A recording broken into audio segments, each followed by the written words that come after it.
मैं हूं मेघा सिंह और आप देख रहे हैं नेक्स्ट नाइन लाइव। रशिया और यूक्रेन के बीच आज युद्ध का 12वां दिन है और लगातार हम आपको युद्ध से जुड़ी अपडेट्स अपने इस वीडियो के थ्रू देते जा रहे हैं। जी हां, आज इस 12वें दिन क्या कौन सी चीजें खास रही, किस स्टेज पे पहुंच चुका है ये युद्ध, आज हम इस बारे में आपको बताने वाले हैं। साथ ही ये भी बताने वाले हैं कि बाकी देशों की क्या प्रतिक्रिया रही है इस युद्ध को लेकर और अब यूक्रेन में क्या हालात है आज युद्ध के 12वें दिन। वहीं रशिया क्या इस युद्ध को आगे और भी जारी रखना चाहता है और आज ऐसा कहा जा रहा था कि तीसरे वार्ता भी होने वाली है इन दोनों देशों के बीच।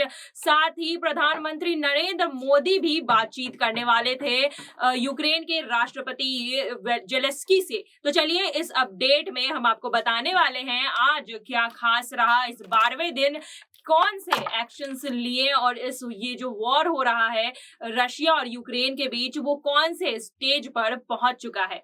रूस और यूक्रेन के बीच चल रहे युद्ध में सैकड़ों आम नागरिकों ने अपनी जान गंवाई है, जबकि घायलों की संख्या इससे कई गुना अधिक है।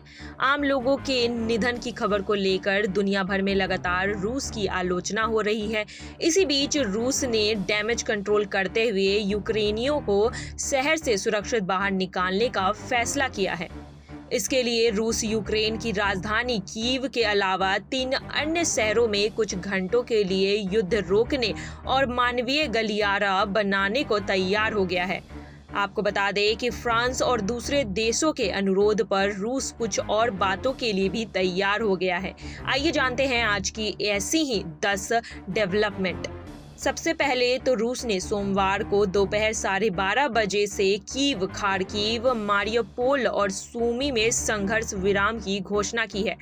रूस के रक्षा मंत्री ने कहा है कि फ्रांस के राष्ट्रपति के व्यक्तिगत अनुरोध पर सीज फायर के बाद मानवीय गलियारे की स्थापना की जाएगी और लोगों को सुरक्षित बाहर निकाला जाएगा।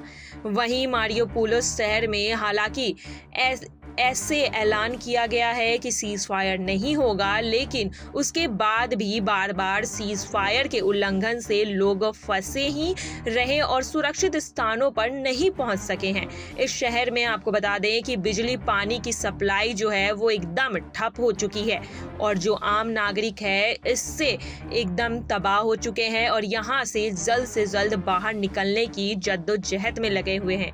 वहीं रूसी मिसाइलों के मध्य यूक्रेन के विनित्स्या हवाई अड्डे को नष्ट कर दिया गया है।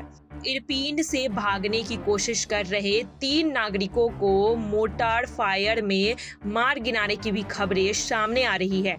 वहीं रूस और यूक्रेन के बीच चल रहे युद्ध को लेकर पोप फ्रांसिस ने भी प्रतिक्रिया दी है। उन्होंने इसे सैन्य अभियान नहीं बल्कि युद्ध ही कहा है। उन्होंने कहा कि खून और आंसुओं की नदियां बह रही है।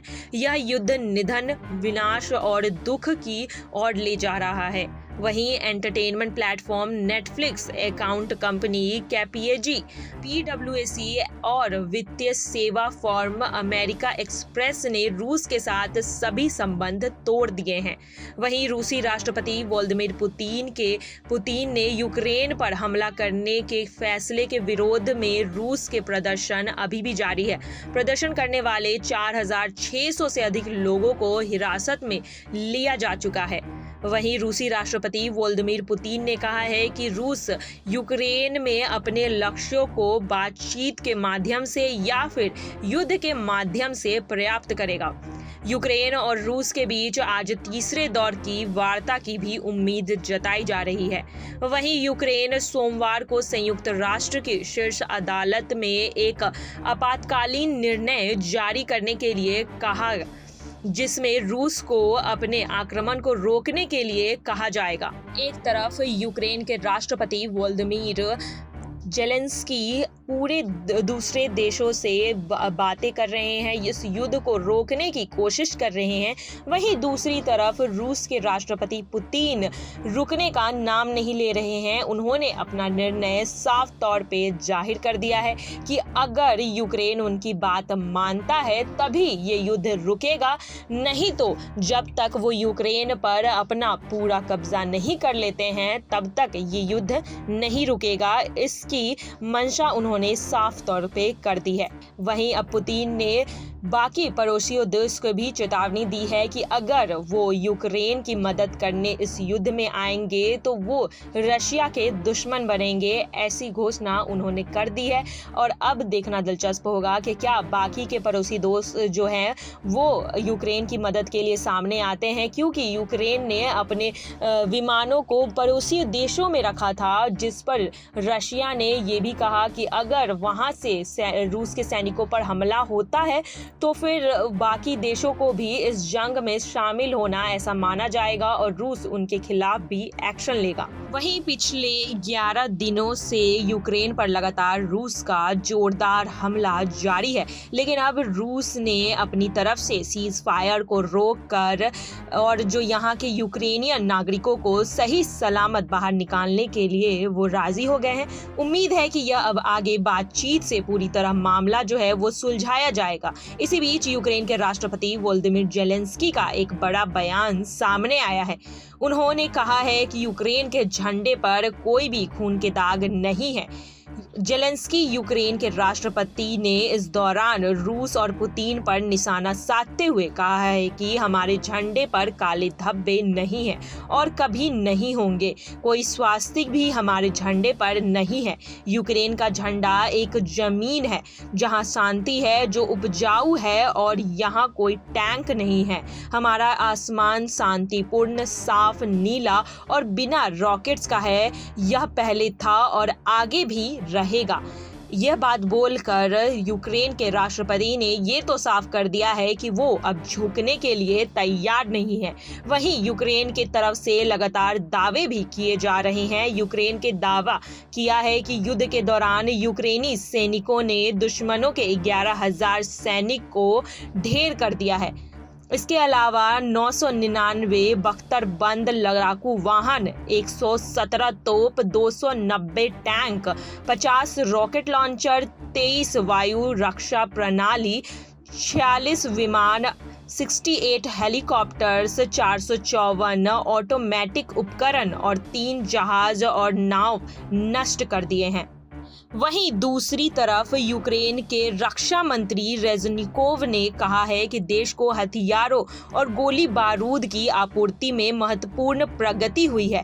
उन्होंने वादा किया है कि सेना रूस को चौंका देगी। ये बहुत बड़ा दावा है रक्षा मंत्री की तरफ से यूक्रेन के, जिन्होंने कहा है कि हमारे पास भरपूर मात्रा में गोला बारूद मौजूद है, जिससे रूस के सैनिक भी चौंक जाएंगे। वहीं एक और खबर सामने आई है कि आक्रमणकारियों के साथ लड़ाई के दौरान फिल्म और डबिंग अभिनेता और एक प्रसिद्ध टीवी होस्ट पावलो ली का निधन हो गया है।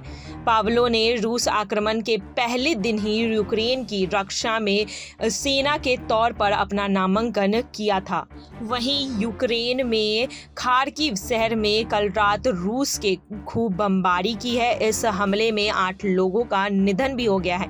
इसी बीच रूस के माइकोलोविया शहर में एक रॉकेट से भी ब्लास्ट हुआ है। वहीं दूसरी तरफ रूस और यूक्रेन के बीच आज तीसरी वार्ता के भी आसार नजर आ रहे हैं और ये भी कहा जा रहा है कि अब इन दोनों देशों को बैठकर बातचीत करके इस मसले को हल कर लेना चाहिए। के लिए हमने आपको बताया कि इस 12वें दिन जहां एक तरफ रशिया जो है उन्होंने बोल दिया है कि वो सीज फायर को रोक देगा, साथ ही बाकी देश उस पे जो है वो प्रतिबंध और भी कड़े करते जा रहा है, जिसे देखते हुए रशिया ने कहा है कि यूक्रेन के जो आम नागरिक है उन्हें सेफली निकालने के लिए वो सीज फायर रोकेगा। साथ ही जो प्रधानमंत्री नरेंद्र मोदी है, ये भी हमने बताया कि उन्होंने 35 मिनट तक बातचीत की है यूक्रेन के प्रेसिडेंट से और उन्होंने भी ये बात कही है कि आप दोनों देश जो है वो शांति से बैठकर इस मसले को सुलझा ले। साथ ही आपको बताया कि इस 12वें दिन क्या क्या दावे किए गए हैं यूक्रेन की तरफ से, क्या क्या कहा गया है कि उन्होंने कितने सैनिक को ढेर कर दिया, इतने टैंक्स को ढेर कर दिया। वहीं यूक्रेन की राष्ट्रपति ने भी एक बयान जारी किया है, जिसे हमने बताया आपको इस वीडियो में। आज के लिए बस इतना ही। आगे की खबरों के लिए देखते रहिए नेक्स्ट 9 लाइव। धन्यवाद।